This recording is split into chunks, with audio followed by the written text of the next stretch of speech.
New Zealand এমন একটা country visa যেখানে আপনার পাসপোর্ট জমা দিতে হয় না, ইন্টারভিউ নাই, বায়োমেট্রিক দিতে হয় না, ছবি তুলতে হয় না। তাহলে কেন ভিসা হবে না? আজকে আরেকটা সফল ভিসা নিয়েছি নিউজিল্যান্ড।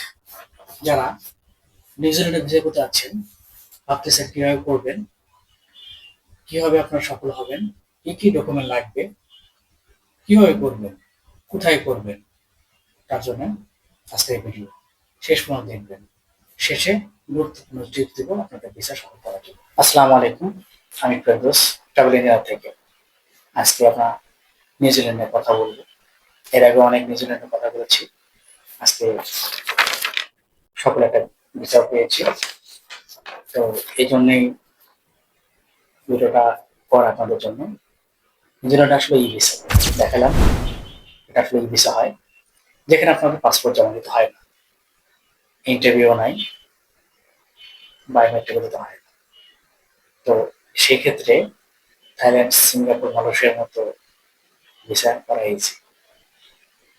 একটা ট্রিক্স আছে, সেটা অ্যাপ্লাই করলে ভিসা হওয়ার সম্ভাবনা মোটামুটি অনেক ভালো, যেটা আমরা করি। তো আপনারা যারা এভাবে ভিসা করবেন তারা আমাদের পরামর্শ নেবেন, কোনো সমস্যা নেই, আমাদের ভিসা রাখবেন, আমরা চেষ্টা করবো আপনার ভিসাটা করে দেওয়ার জন্য। তো আজকে নিউজিল্যান্ডে কিভাবে ভিসা হয়, কিভাবে করবেন, তো ডিটেলস কথা বলবো। নিউজিল্যান্ডে অ্যাপ্লাই করতে গেলে আপনাকে অবশ্যই ডকুমেন্টগুলো ভালোভাবে মেনটেন করতে হবে। যদি ডকুমেন্ট ভালোভাবে মেনটেন করতে না পারেন, বিভিন্ন কান্ট্রি যারা যেমন করছেন, তেমনি নিউজিল্যান্ড কিন্তু ডকুমেন্ট খুব ভালোভাবে চেক করে। তো ডকুমেন্ট চেক করতে যদি ওরা করে, তাহলে আপনার ভিসার সম্ভাবনাটাও কম থাকবে। তো যেগুলো ডকুমেন্ট লাগে সেগুলো পাসপোর্ট, ছবি, bank statement, bank solvency, tin tax, NID, আরো আদার্স ডকুমেন্ট প্রয়োজন পড়ে। তো যখন আপনি অ্যাপ্লাই করতে যাচ্ছেন, তখন এই সব ডকুমেন্ট সবগুলো একসাথে নিয়ে বসবেন যে আপনার আরো কি কি ডকুমেন্ট প্রয়োজন, কি কি হলে আপনার সেটা করতে হবে। এক, আপনাকে প্রথমে প্রমাণ করতে হবে আপনাকে ট্রাভেলার হতে গেলে আপনাকে বিভিন্ন দেশে ট্রাভেল করা থাকতে হবে। সেকেন্ড, আপনার একজন সলভেন্ট, আপনার বাংলাদেশে ভালো একজন ব্যবসায়ী, সফল ব্যবসায়ী, বা আপনি একজন ভালো জব হোল্ডার। এটা প্রমাণ করতে গেলে কি প্রয়োজন? বিজনেসম্যানের জন্য আপনার business document, trade licence, job হোল্ডারের জন্য আপনার এনওসি, পেস্লিপ, স্যালারি সার্টিফিকেট। যারা আপনারা জব করি, অবশ্যই 3 মাস একটা পেস্লিপ পে করতে হবে।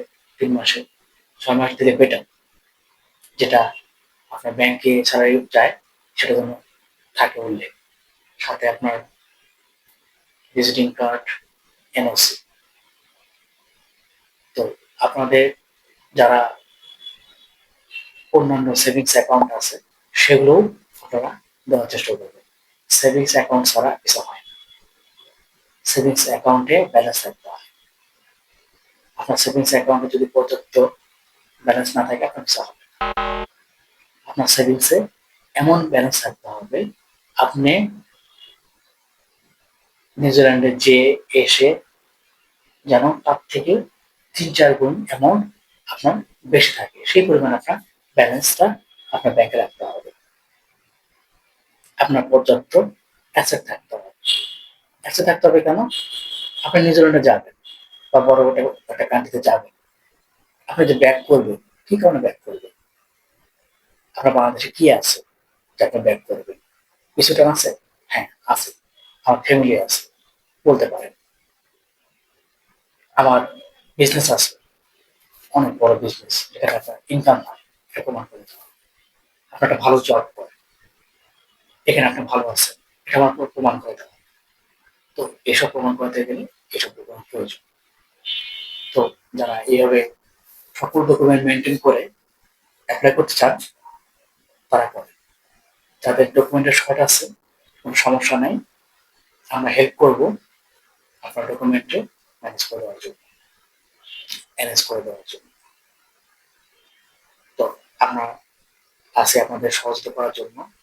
তো বিভিন্ন পরামর্শের জন্য আপনারা চাইলে আমাদের অফিসে আসতে পারেন। যেহেতু আমাদের অফিস, আমাদের অফিসের সাথে কথা বললে কোনো টাকা দিতে হয় না, ফ্রি কাউন্সিলিং পাবেন।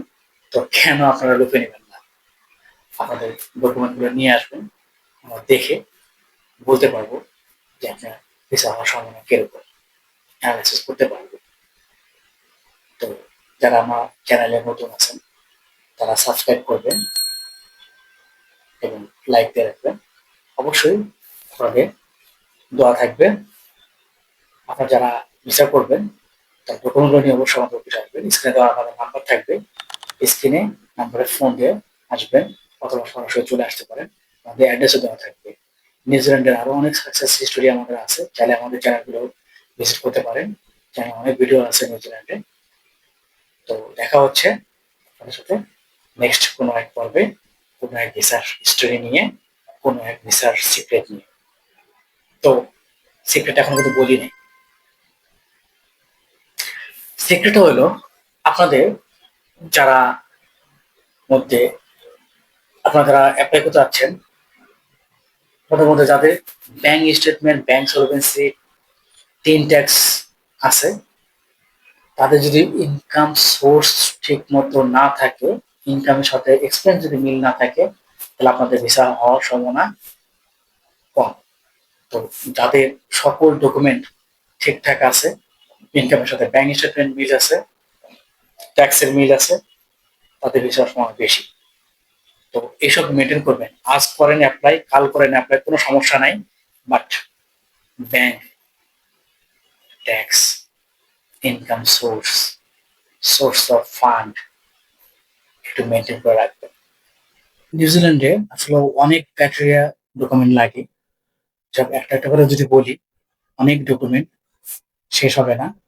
তো ভিসা হওয়ার জন্য যেসব ডকুমেন্টগুলো প্রয়োজন, যেসব ডকুমেন্ট ম্যান্ডেটরি লাগবে, সেগুলো আমরা আপনাকে হেল্প করবো।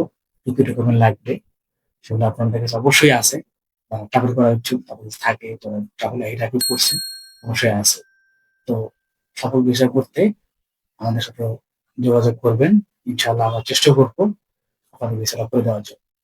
আর যারা নতুন আছেন আমাদের চ্যানেলে, তারা সাবস্ক্রাইব করবেন এবং লাইক দিবেন। নেক্সটে আমরা যেন আরো ভিডিও করতে পারি আপনাদের সব পেলে। তো দেখা হচ্ছে আমাদের অফিসে। আপনারা যারা ভিসা করতে আছেন অবশ্যই আমাদের কাছে আসার আগে আপনার ডকুমেন্টগুলো অ্যারেঞ্জ করে দেন চলে আসবেন। স্ক্রিনে আমাদের নাম্বার দেওয়া থাকবে,